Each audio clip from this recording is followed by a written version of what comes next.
let's talk about another game I will be playing this weekend. Another game I started. Another game I am into. Another game that I have been talking about since 2021.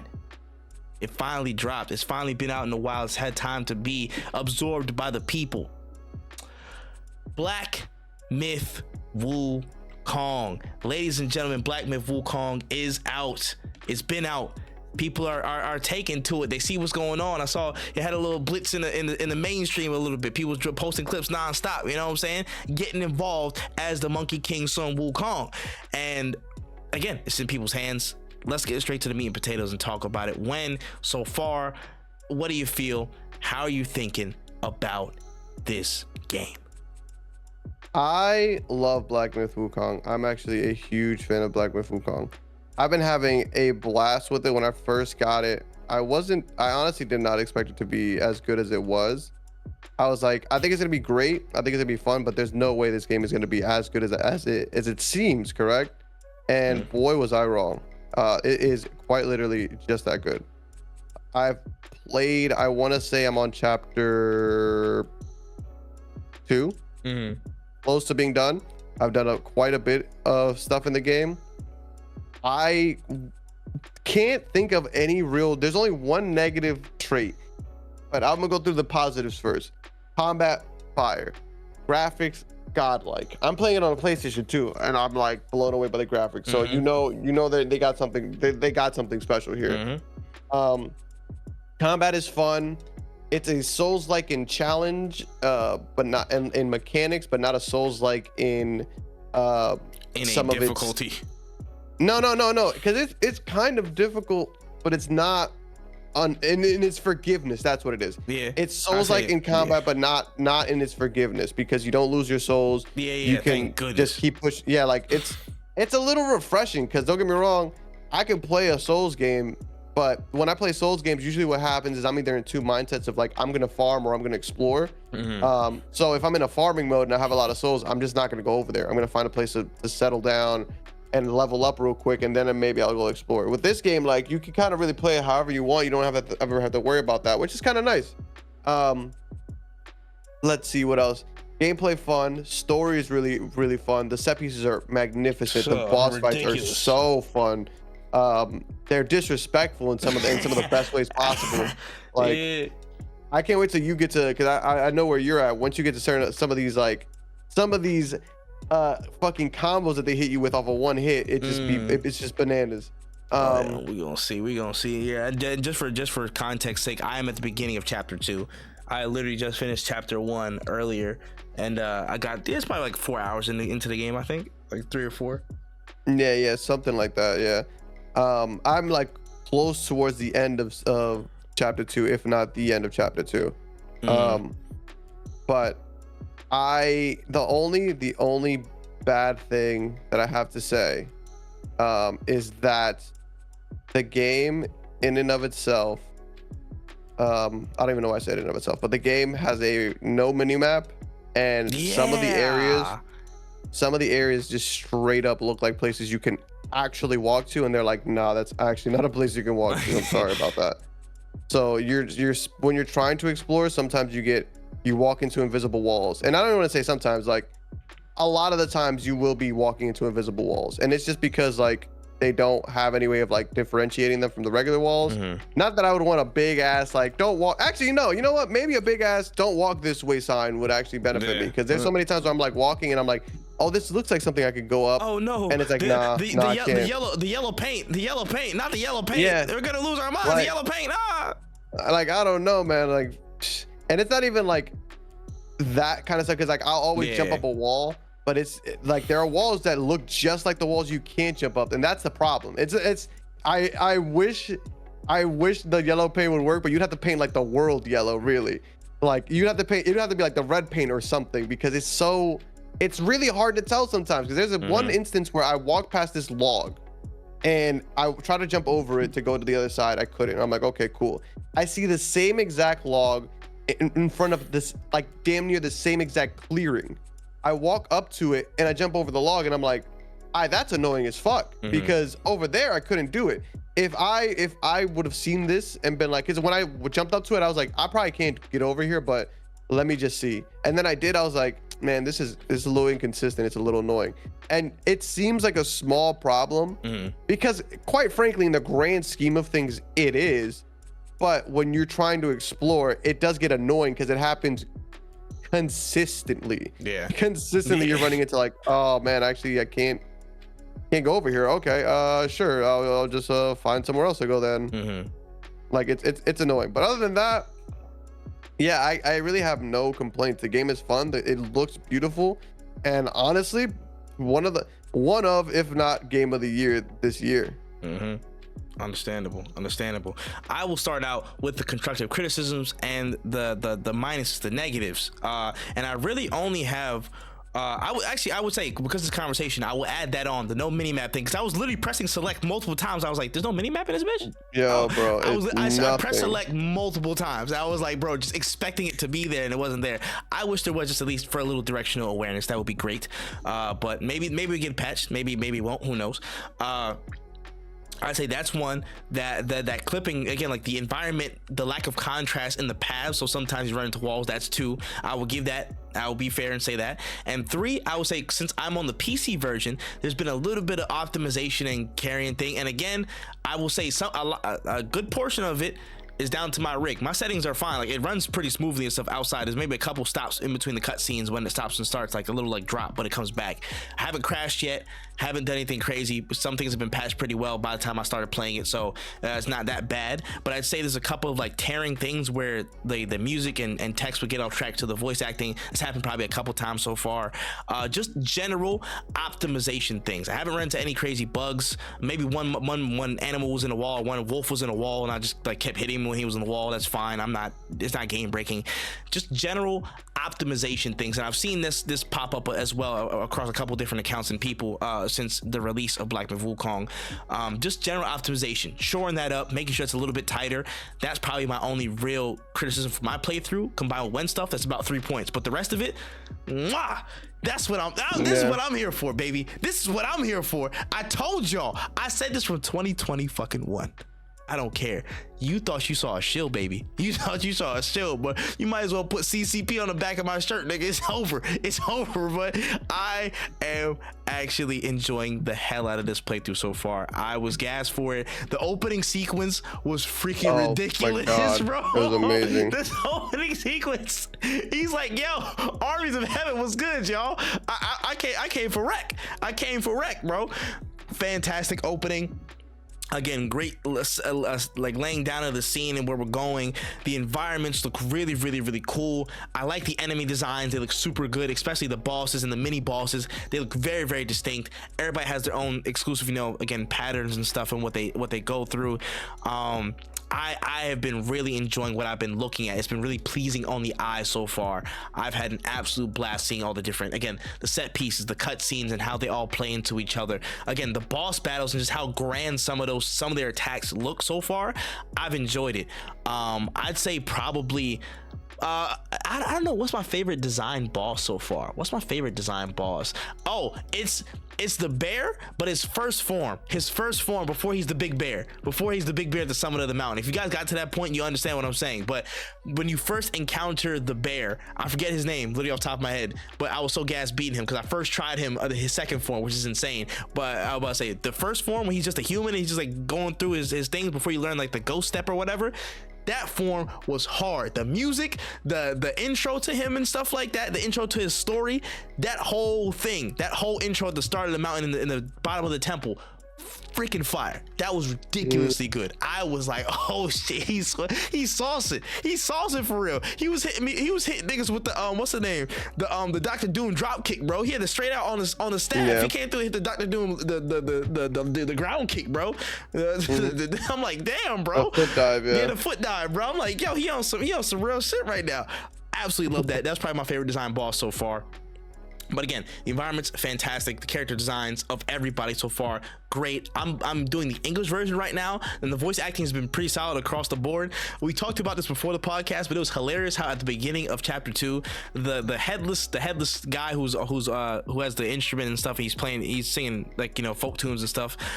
He's singing in Chinese, but then he switches and he talks to you, and he says he has an Irish accent. I was so confused at that. I was like, bro, what's going on with that? Not a slight, just an observation. It was funny, but the voice acting very solid. I want to switch to Chinese to understand what the other side of it is and how again the traditional voice acting and the performances are. But I have no gripes with the delivery or the performances of anybody just yet. It's been really solid so far. Story, again, I have the books with me in my house, so I'm literally doing read-throughs as I'm playing the game, and on the second playthrough I'm probably gonna be done with all the books, so I'm gonna go back in and literally read the entire story. Like, I have the story in my head so I can see all the references and where everybody has stuff, so that full thing will happen eventually. But so far the story's been really engaging. After you beat this is a little bit spoilery, but there's a little sequence after you beat a certain boss before chapter 2, and it shows this kind of animated sequence, and it gives the context of story. And correct me if I'm wrong, I feel like Sifu did this as well. I feel like Sifu did do this well after you beat a boss, and they kind of give you the backstory through the animated stuff. I mean, and also Infamous, you kind of beat somebody, you beat a boss, you beat somebody, and they'll give you the kind of the backstory of this person, or at a certain checkpoint they'll give you that animated thing. But the animation there, I was like, yo, this is actually incredibly quality. This could be a short film. This could literally be a short film in and of itself. The dedication to folding out this story and folding out the backstories of everybody and stuff, I think it's only going to expound as I get further into the story. I'm really enjoying that.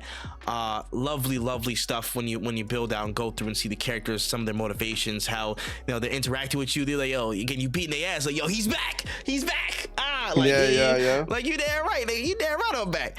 And the piece that is astonished to me is the gameplay. The gameplay is absolutely addicting. It's so fun. It's fun. It's not no, to me, this shit ain't no Souls like. It's an action game. This is the olden days. We taking it back. This is an action joint. You know what I'm saying? Yeah. Ninja Gaiden type shit. You know what I'm saying? But I like the games where there's a challenge, but you don't feel helpless. Because I feel very, to a higher degree, again, in Souls games, I don't want to compare too much, but again, I feel like the skill set and the tools and the mobility, I feel like I have a fighting chance every time I go into a fight, even though I don't know certain people. I've one-tried certain, like, I think at least 2 or 3 bosses so far. I've one-tried them, and I'm about to say, and I feel like I have a fighting chance with my mobility, with the attacks, with the, again, just how Wukong is set up to move around the world. I feel like there's a chance there for you to understand the game, have fun with it, but not be kind of afraid in every exchange because of, oh, you gotta dodge roll, you're gonna lose all your souls or whatever and stuff like that. I just feel like the character, how the gameplay is built around Wukong and how you interact with people in combat, I think it's really fucking cool. I think, again, the attacks, the perfect dodges, everything looks so flashy, nice. I don't want to say it gives me the exact same feels Kingdom Hearts. Again, I'm gonna say that every single fucking time a game reminds me of fast-paced gameplay in third person, whatever, but I'm saying that level of interactivity with the boss, that or mobs or whatever, you're doing a lot of flashy shit here and there, you're zipping all over the place. Yeah, again, the beginning sequence where you kind of pluck your hair out, you're multiple people, you're just whooping this man's ass or whatever. You turn to the one priest with the beads and a big ass head, do a headbutt on this motherfucker. Like, there's so many fun ways to engage and strategize. I think strategize, again, there's room for flair, there's room for style, there's room for your personal play style. And I think as the game goes on, we're only going to get more access to enact our style and impose our style more on the game. Because I know me right now, the go-to is I'm gonna go immobilize, I'm gonna go big head, I'm gonna go bonk on your dumbass head, I'm gonna do that, and then once I get you down a little bit more, I'll wait till the immobilize halfway, I'm gonna switch to the fire staff dude, and I'm gonna get it popping with him for a little bit, I'm gonna come back,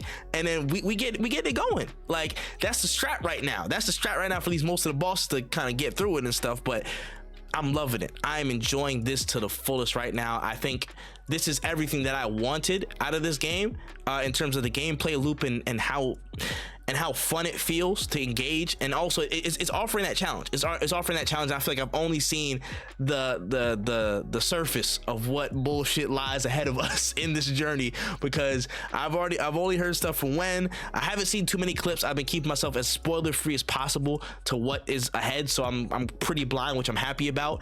But so far, I've been really loving it. I got to give this one the full review. This one's got to get the full review for me when it's all said and done. But so far, definitely, I think the gameplay, the feel, the story, everything sets out, and it kind of stakes a claim. Yo, this is one of the standout experiences of the year so far. I'll put my name on that. It's one of the standouts. I think it should be a game of the year contender. I'm not saying Shroud or whatever, saying that if it's not game of the year, shit rigged. I'm not saying all that, but it definitely stakes its claim as one of the standouts of the year so far. So yeah, that's dope. And yeah. Also, you was gonna say something? No, yeah, I was gonna say, like, I agree with you there. I do think that this is definitely a game that honestly deserves its flowers. If it's not nominated, then I do think that there's an issue there. But I can't imagine a world where games like this don't become more standard. And honestly, like, I think, and we'll talk more about this for one of the other topics, but I feel like right now we're looking at a renaissance in gaming where more countries are getting involved, and now it's going to be a lot more fun because now we're going to be able to have more competition, and that in and of itself is going to breed better games. Because a game of this quality, I honestly don't even think a lot of the people on our side really were expecting a game to be of this quality coming out. Like, I don't think they expected it to be this good. Bro, and it is like there's quite literally just one problem, which is just the mini map situation, and that could be an update. Yeah, like that would be one little quality of life content update, and it would be fucking damn. It might be game of the year because it's so good, and I can't imagine somebody playing this game who is a Souls fan and being like, no, this shit is ass. I can't imagine somebody who's playing this game who likes action games being like, it's ass. Like it covers such a wide base, and it's just quality, man. It's really good, high quality. And to speak to your point again, I want to put this out there. Definitely not as early as certain people, because I think the first people that definitely did talk about this in retrospect was Game Illuminati GI podcast Ethos, because they did that whole little, I saw they dropped that whole thing on Twitter and stuff. They talked about it in like 2020. They talked about it mad early, but I remember 2 years ago, it was around the same time Where Winds Meet, Black Myth Wukong, and what was the other one? Phantom Blade Zero. When those games were kind of out and about in the same time frame, I think we were on this podcast again. I need to find this footage. I swear down, we were talking about it. We were like, yo, all these Chinese studios, all these studios in the East, bro, like this, they're cooking up with something, and all at the same time frame as well. And I was saying this as well because I was very happy about Black Myth Wukong. Of course, I'm a fucking shill, so I'm gonna say it.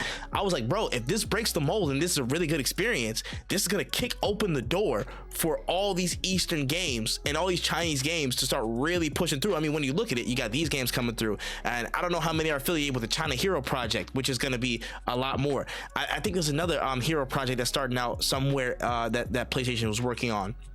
But when you look at it, there's going to be a lot more stuff coming from this region, and I love it. Again, the wuxia influence, the mythical stuff, the mythology of so many pieces of, again, China, Southeast Asia and stuff. There's so many things that we still haven't even seen yet fully in this way. Anybody has seen. You see how people are taken to it. You see how, again, Chinese people themselves are taken to it. This is one of their biggest folkloric heroes, and they're seeing them in a game format, and it's sounding like hotcakes, obviously, in China and here. So it's dope to see that this wave is beginning. This wave is starting. You know what I'm saying?